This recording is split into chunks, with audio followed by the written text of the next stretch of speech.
Welcome to a new episode of Nails from A to Z. This episode is powered by Glossary Live.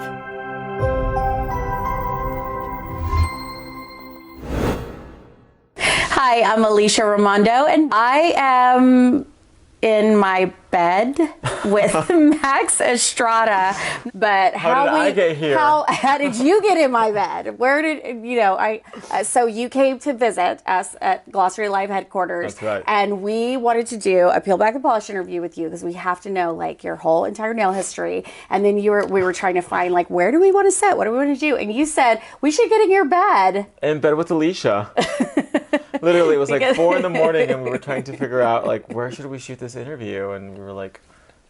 So the reason why we want to, or the whole point always in our Peel Back the Polish is to find out who you are, where you're from, what you're doing, how did you fall in love with nails. And I think that most technicians kind of, they either like fall in love with kind of the beauty aspect of things, or maybe they start with something and fall, you know, and find a reason or a passion for getting into nails. But I mean, you have a deeper history story than that, where it just goes way back, like farther back. Like you cut me and I bleed monomer, probably. Probably. So tell us about how you got into nails in the first place. Or... How I dabbled in the dark arts. Yeah. So I grew up in the industry. My mom was a nail technician for a really long time, so I have really early memories of being like 5 years old and going to trade shows and being around industry publications and product and things like that. And when I was about maybe 13 years old is when I was like really bitten by the bug. And I remember reading an article in Nails magazine about you and Tom and Trang and going to Japan and doing tours and almost being like rock stars. And I was like, whoa, I want to be like that. I want to meet these people and learn from them and do what they're doing, basically. I think that I kind of when I got into my career and I realized what that was, because I didn't even know that a nail career could be like that, yeah. Right? Like travel all over the world, do all these really fun things.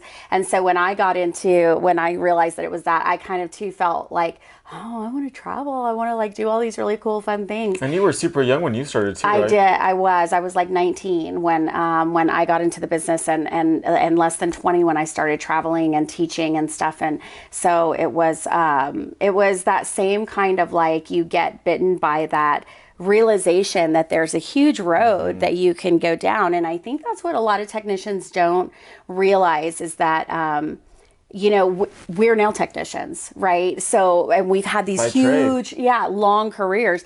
And I think when you get into nails, you're like, oh, well, nails, like I'm doing nails at a table. But there is this huge opportunity. And when you realize that there's a huge road, there's a lot of traveling to do. There's a lot of places to go and a lot of things you can do. And it really like makes you go, ooh, like I want to take this ride. You know, I want to go somewhere far. And so so when you were 13, how far did you think you were going to go? I don't think when I was 13, you know, you're super naive. You think the world's your oyster, right? So I don't think what I've experienced now, I don't think at 13 I would have realized what happened to me now. Right, right. So what did you, when you were 13 and you said, this is what I want to do, like how did your family think? Like how is your family? Because I know that you're really, really, really close with your parents. You're really close with the rest of your family. I mean, did you have a big family growing up or, you know, were you like that one child that was, you know, the golden goose. The golden goose. So my dad has 6 children total because he's been married twice. So with my mom, he only has 2. So I didn't grow up with like really my older brothers and sisters because they're like a lot older than me. Okay. So I grew up with my brother and I, and he was out at like boarding school for a really long time. So it was just me for a big chunk of my life. You were a golden goose. A little bit. And you were a spoiled baby. And after school, I would go to Taekwondo, and after Taekwondo, I would go to my mom's nail salon and just literally sit next to her table and watch her do nails all day. And so you already thought you could do it before you could even do it. Oh, when I was like, at my first competition, I thought I was going to kick ass at it. Like, I was like, oh, I got it already. An hour and a half for French tips. Easy. Give me my first place trophy. Max is here. Give me the trophy. And if we have time, I'll get into the story of my first competition. Please do it now. Tell me. Yes, tell me. So I was 15, and it was in September, and I took your class in November. So this was at Nail Pro Pasadena. I remember really Oh, clearly. so it had been a year since you'd taken the class, No, no, or no, yeah. you hadn't even. It was in September, and the class was in November. Oh, okay. So you were anticipating going to the class, but you went into your first competition to get that trophy first. Because I remember what I did was I stole my parents' credit card to order VHS tapes from Japan on how to apply competition style pink and white nails. Oh my God. And I would just watch them on a loop over and over and over because I was like, I want to be just like this nail technician she's really famous. Her name is Eriko Kurosaki. And I was like, I want to do nails just like her because she was like, in my mind, I was like, she was the one. Yeah, she had just won the world championship or something like that. So I was like, oh, I want to do nails just like her. So I ordered her VHS tapes. I stole my parents' credit card. It was like $215 for like 3 VHS tapes. Plus shipping. So like a month later, I finally got this box from Japan, and I was like, oh, they're here. So I remember just watching them over and over and over and over. And it was like midnight. My mom was like, what are you watching? And I was like, how to do nails. And the part like where she's applying the smile line, like you can't probably watch it anymore because I stop, rewind. Oh, it was the VHS tape. Just they get worn out after a while. It's probably like what is it, white noise now from me like rewinding it so much. So I remember going to Nail Pro Pasadena and like thinking I was gonna kick ass and being like the best of the best there, and I was like, I'm gonna meet all these great people there, and I'm gonna like kick ass. I'm gonna go in and win. So like I found a model. It was White Tips. It was the last competition that Nail Pro, who was the company that organized the competitions at the time, allowed French tips to be in there. So it was like an hour and a half. Oh yeah, I remember. For gluing on white tips. I know. It was so easy back then. You could glue on white tips and it would just be like overlay and clear and pink. Yeah, it was just as how shiny could you get it, and the amount of time was so easy. Yeah. And I was like, oh, this is nothing. But you would get 10 points deducted or 5 points deducted for using white tips. And then you would get 5 points added on for doing smile white acrylic. Lines, yeah. Yes. So I remember the girl next to me she was like, I'm gonna get me those 5 points. I want to win. And she was like, I'm gonna sculpt them out. And I was like, in an hour and a half, I was like, why don't you just go on white tips? And she was like, no, I'm gonna win. And I remember like finishing in an hour. And I was like, I'm gonna do the best that I could ever do at the time. And I was done in an hour, and I was just sitting there. And the girl next to me was crying because she was like, I'm not going to finish. Like, she was having an emotional breakdown. I remember that. And, like, I was done. So I got up, I took pictures, I was walking around, and I was like, are you Alisha Raimondo? Going up to her. I was like, are you trying to win? And meeting everybody and taking pictures and holding hands and being, like, super touristy. And then later that day, they called top 10. And I actually made it into top 10. So how competitions work here in the States at the time was you have all these competitors, and there was a lot of competitors from Japan that would come in before.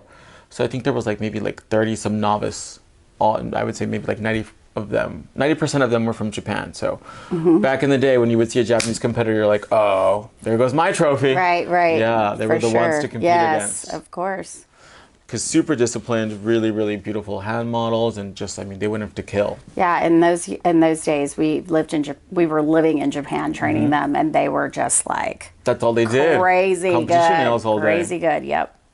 So they called top 10, and my number made it, and I was like, yay, I'm gonna win. And then at the award ceremony, they called third place. Salon Success Novice, third place, so-and-so. Salon Success Novice, second place, so-and-so. And then to my mom, I was like, get ready, we're going to go on stage. And they called first place, and they forgot to call my name. I was like, what? Shouldn't it be Max Estrada first place? And I went up to the judges afterwards to get my score sheet, because I didn't get first place. I got 8th, which is not bad for your first competition. Right, for sure. And not being formally trained or anything like that, just watching VHS tapes and whatnot.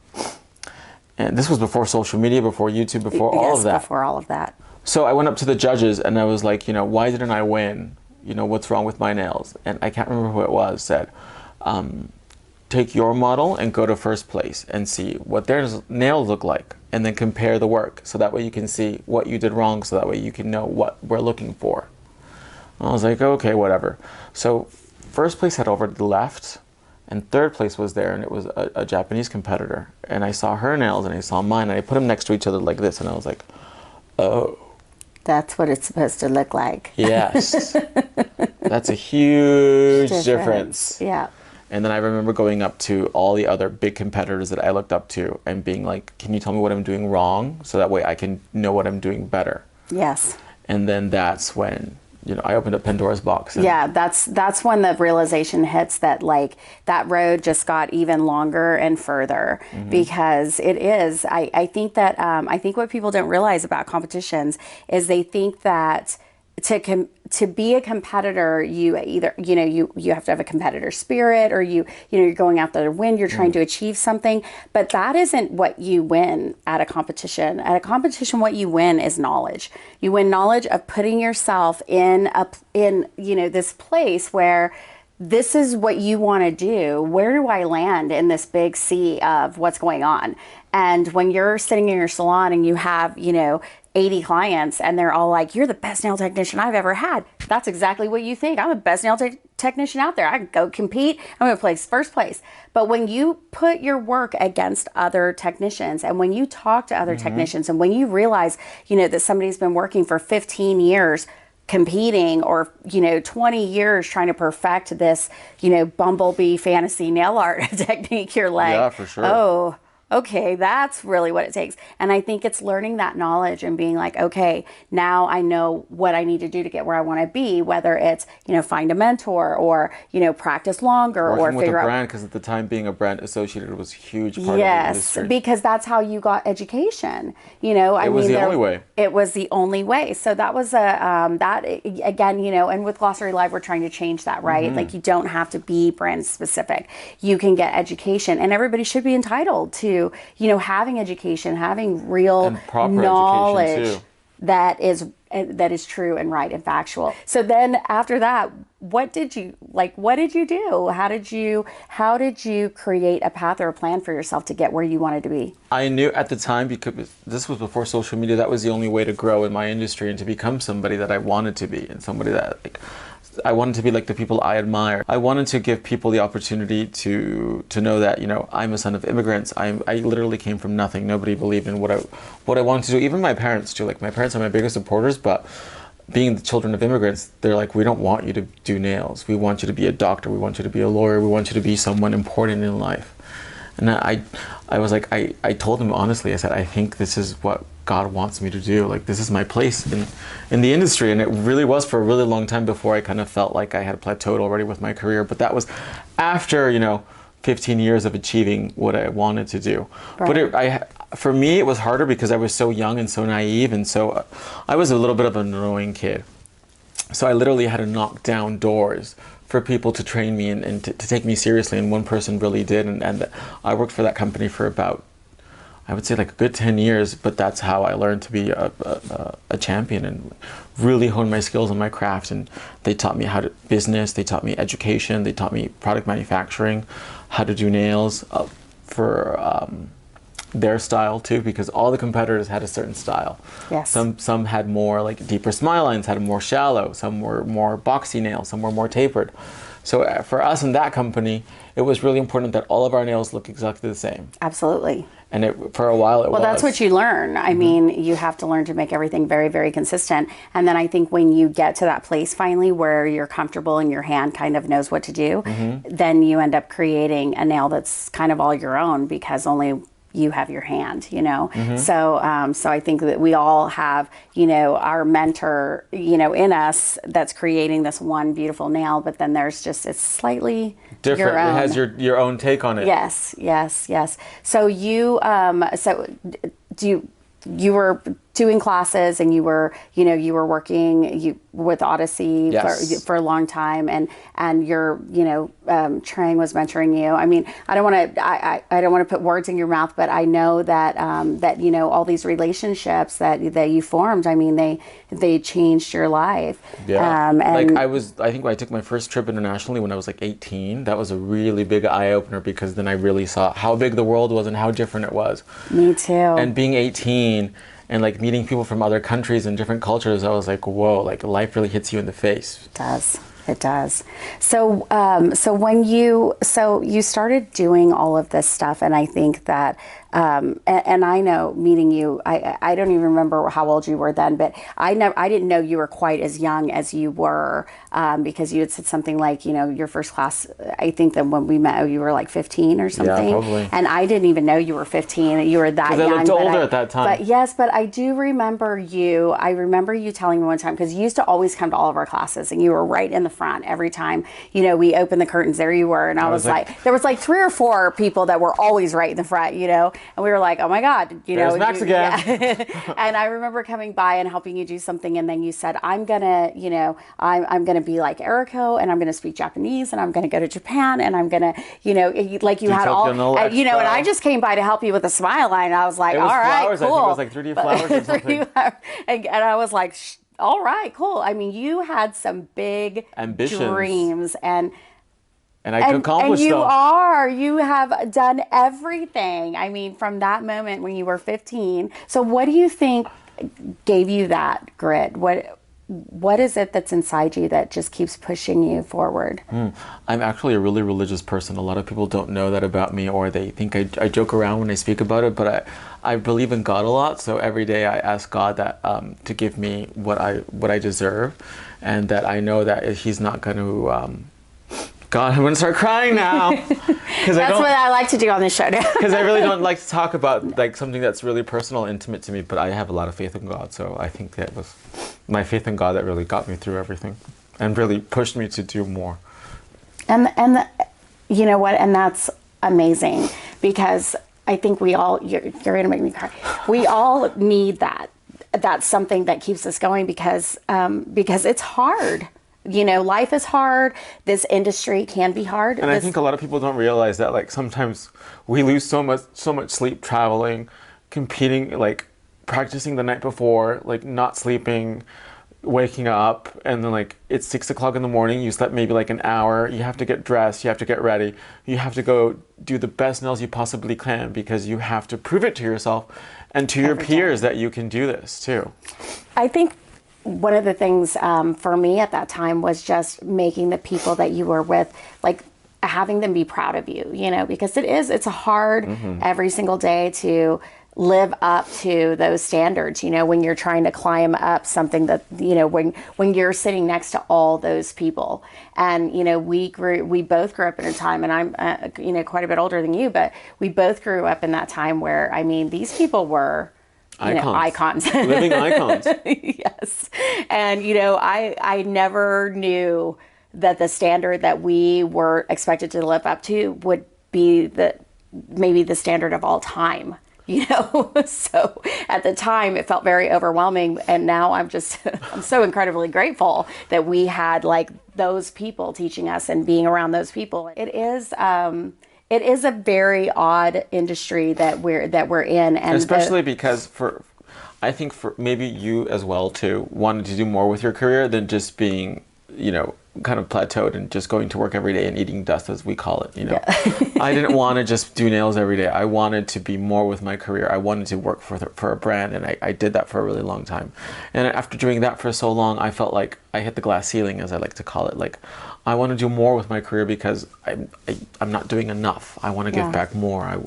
I have visions and I have ideas, and I don't want to give them to someone else, because then they're just going to take them and make them their own. I want to do things now my way, now that I can. Right. And for me, it was really hard, because I felt for a really long time, because I was younger than everybody else too, I felt people would just kind of like push me off, because, oh, that's just Max, he's just a kid or whatever. And then when I started my own company, of course I didn't have a lot of money or the resources to do it. And the client was actually the one that lent me the money to start what I'm doing now. And she really took me, she really believed in my dream and let me have the funds to be able to start what I'm doing now. Oh, that's so awesome. And what is that dream? Now? Yeah. To rule the world. Well, I think you do. To rule Instagram. Well, I think you are ruling the world with over 1,000 polish colors right now. That's a lot of colors. No, but I think what I do now is bigger than me. It's bigger than everything I ever thought I was going to do, because now I really feel like I make a difference in people's lives. Because when you do nails, your clients are always telling you, oh my God, you're the best, this and that. Like you mentioned that right now. But I didn't want to do that anymore because I got to the point where like, oh, I'm going to sound so like what I dislike, but when you work in the service industry and people tell you, well, you have to do what I want because I'm paying you for it. I didn't like that anymore. I was like, I don't want to have to sit here and do someone's nails who I dislike for money. Right.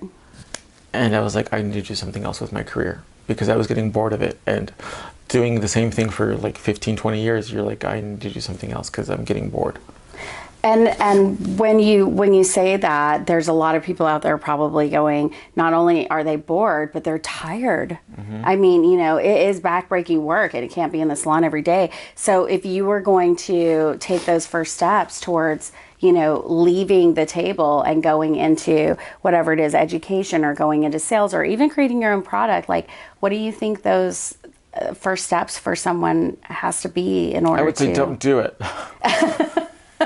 Stay in the salon. Take a vacation. Take a vacation, because what I do now is like the stress and the obstacles that I face, I feel like maybe like a lot of people would not be able to handle it, because it's the bigger you grow, the more problems you put on yourself. And especially I'm so involved with what I do now in the company. I have my finger in every pie because I like things done a certain way, because it's my image, it's my livelihood, you know. If for me as a man, when I started the brand, if it was a success, it was going to be a success because of me, and if it was going to be a failure, it was going to be a failure because of what I did. Mm-hmm. And I wanted to prove it to myself and to my parents that I could do what I wanted to do after the next step in my career. What was it going to be? And I wanted to do it by myself. Yes. That's why, for example, when I got the loan from my client, it was very clear in all the legal documents that she owned no percentage of the company.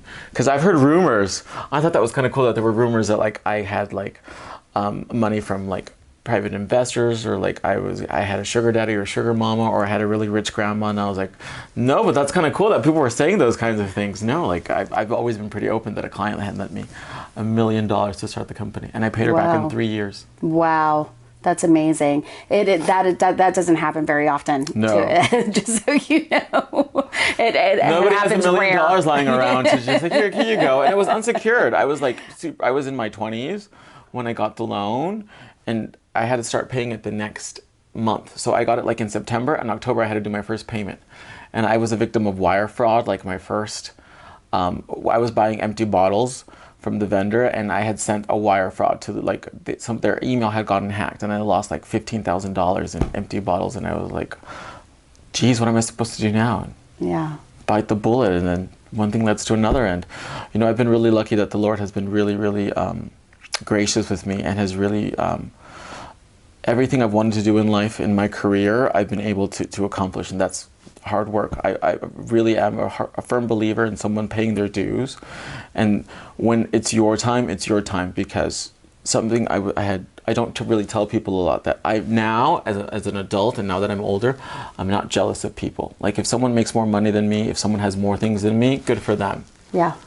But when I was younger, I remember like praying and being like, God, how come I'm working so hard and I haven't like won anything, or my nails are not as good as so-and-so's? But now I realize that it was because it wasn't my time.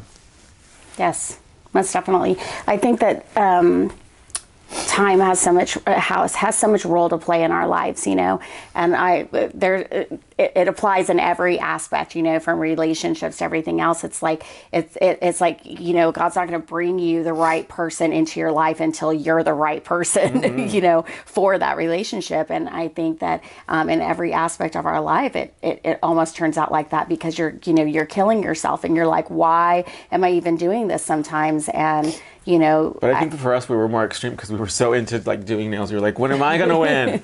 How come this person is better than me? It is. And for, you know, I've always told people that, you know, that don't do nails, right? That I'm just talking to, and they're like, oh my gosh, you do this, you do that. People watching it, we're going to be like, why are these people so passionate about nails? Why are they crying? Yes. Well, and it's that's just the nails. Thing. It's, you know, this is such a passionate industry, because... And it really becomes like a family, like an extended family. It is. It's a very small industry, but I think more importantly, when you do nails, you're not just putting your, when people go to work, they write a paper, they, do computer, whatever, it's there, and maybe 2 or 3 people see it. When you do nails, your clients see it, other people see it, like it is your artistry on someone. So not only do you have to be proud of your work, but then you have to be like little canvases. Yes, and then you have to be like this counselor, and you have to be a special person, and then you're in the beauty industry, you have to be pretty all the time, and then everybody's like, oh, you do nails, what do your nails look like? I mean it is a constant, and it really is true, because people will sit down on your table and tell you their whole life story, and you're like, whoa, I wasn't expecting that. Yes. You're like, I'm just here to give you a fill, lady, not like to be your...